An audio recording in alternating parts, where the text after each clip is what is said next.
Good morning class 11th। Previous class में हम लोगों ने nature of accounting principles read करे थे, समझे थे। आज हम स्टार्ट करेंगे सिग्निफिकेंस और advantages of accounting principles. Accounting principle guide करता है अकाउंटेंट को और बिजनेसमैन को एक अकाउंटिंग प्रिपेयरिंग करने के लिए या प्रेजेंट करने के लिए एक फाइनेंशियल इंफॉर्मेशन। ये बेनिफिट देता है benefit of all the user by making accounting uniform and comparable. Following ये अकाउंटिंग को यूनिफॉर्म मतलब सिस्टमेटिक वे से कन्वर्ट करना और कंपैरिजन करना, हर साल हमें कितना प्रॉफिट हो रहा है, कितना लॉस हो रहा है, कितना एक्सपेंस कर रहे हैं, ये सब करना, ये सारी चीज़ें हमें वो अकाउंटिंग प्रिंसिपल बताता है।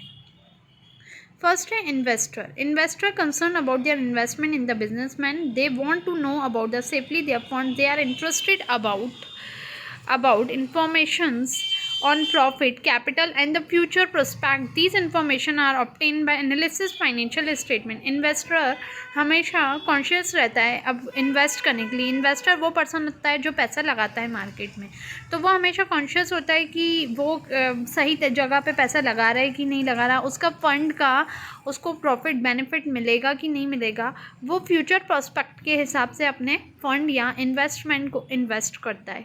सो उसको हमेशा जो भी इन्वेस्टर है उसको फाइनेंशियल इन्फॉर्मेशन पता होनी चाहिए कि ये वो जिस पे पैसा लगा रहा है वो बिज़नेस सही तरीके से चलता है कि नहीं, प्रॉफिट अर्न कर रहा है कि नहीं। तो उस इन्वेस्टर को हमें अपनी फाइनेंशियल स्टेटमेंट शो करने के लिए हमें फाइनेंशियल स्टेटमेंट प्रिपेयर करना होता है। किसके थ्रू? अकाउंटिंग स्टैंडर्ड के थ्रू।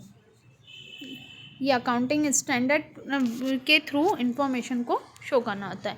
ये इससे उसका कंपैरिजन करना और अंडरस्टैंड करना बहुत ही ईजी हो जाता है। For second is for accountant, principle of accounting have been developed for the performing various accounting function. Principle of accounting develop करता है बहुत सारे accounting function. For every aspect of accounting there is a separate principle और standard to be followed. हर एक accounting aspect के हिसाब से अलग अलग सेपरेट रूल्स होते हैं हर एक कंपनी में, हर एक बिजनेस में। For instance there is a separate principle follow for current and fixed asset. अगर हमें सेपरेट प्रिंसिपल फॉलो करने हैं करंट या फिक्स्ड असेट के लिए, या डेब्ट के लिए, या प्रॉफिट फाइंड करने के लिए, या लॉस फाइंड करने के लिए, तो ये सब क्या होता है, या इसमें हमें बहुत सारी इन्फॉर्मेशन चाहिए रहती है जो कि एक अकाउंट्स मेंटेन करता है, उसके थ्रू हमें वो इन्फॉर्मेशन मिलती है। ऑडिटर क्या काम करता है? अकाउंटेंट तो क्या करता है कि इन्फॉर्मेशन को रिकॉर्ड करता है, मैनेज करता है, और बिज़नेस कैसा चल रहा है वो सारी रिकॉर्डिंग अकाउंटेंट की होती है। अब एक ऑडिटर क्या करता है? ऑडिटर वाउचर्स रखता है, एविडेंस रखता है। एविडेंस मतलब प्रूफ रखता है हर एक चीज़ के। अकाउंटिंग इन्फॉर्मेशन जो भी अकाउंटिंग इन्फॉर्मेशन के लिए नेसेसरी होता है वो चीज़ें वो ऑडिटर रखता है एविडेंस के लिए। और क्या करता है कि फ्री फ्रॉम एरर, कहाँ मिस्टेक आई है, कहाँ अकाउंटिंग में मिस्टेक है, इसको वेरीफाई करना टाइम टू टाइम, ये ऑडिटर का काम होता है। कि अगर हमने गलती करी है अकाउंट्स में तो वो गलती कहाँ करी है ये पकड़ने का काम किसका होता है? ऑडिटर का। अब लास्ट है fourth is bank for banker, lender and other financial institute. It means bank scrutinize the financial statement and record of the business so that they can assess its financial position and credit worthiness. Similarly, creditor and lender also want to know about the financial worth of these business before lending money. It is possible to make proper decision about credit worthiness and financial position of the organization from accounting information only when these organization properly follow accounting principle. Like bankers, lenders और other financial institute, इनको एक financial position पता करनी होती है कि हमें एक बैंक की फाइनेंशियल पोजीशन कैसी है, वो सही तरीके से रन कर रहा है कि नहीं, क्या वो लॉस में तो नहीं है, या प्रॉफिट में है तो कितना प्रॉफिट में। ये सब चीज़ें फाइंड करना अकाउंटिंग में ही पॉसिबल है। अगर हम अकाउंटिंग करेंगे, अकाउंटिंग स्टेटमेंट बनाएंगे और सब चीज़ों को रिकॉर्ड करेंगे, तभी हमें किसी भी की फाइनेंशियल पोजीशन का पता चलेगा। कितनी उधारी गई है, बैंक में कितना पैसा आ रहा है, कितना जा रहा है, फाइनेंशियल इंस्टीट्यूशन में रेट कितना है, ये सब चीज़ें हमें इनके अकाउंट्स के थ्रू, अकाउंटिंग स्टेटमेंट के थ्रू पता चलती हैं। बेसिक अकाउंटिंग कंसेप्ट और उसके प्रिंसिपल्स अलग अलग टाइप के होते हैं। अब हम उसके टाइप्स पढ़ेंगे। अब देखिए, basis assumption and concept of accounting are the foundation of the accounting. No organisation can prepare its financial statement without following the basis assumption। कोई भी ऑर्गेनाइजेशन बिना किसी assumption से फाइनेंशियल स्टेटमेंट प्रिपेयर नहीं कर सकती। ये बहुत ही इंपॉर्टेंट है। That most of the experts agree that concept. बहुत सारे एक्सपर्ट्स जो होते हैं वो कंसेप्ट को एग्री करते हैं, गाइडलाइंस प्रोवाइड करते हैं, प्रिंसिपल्स बनाते हैं, एजम्पशन बनाते हैं। But international accounting statement committee makes difference between basic postulates of accounting, accounting convention, concept of accounting and basic assumption.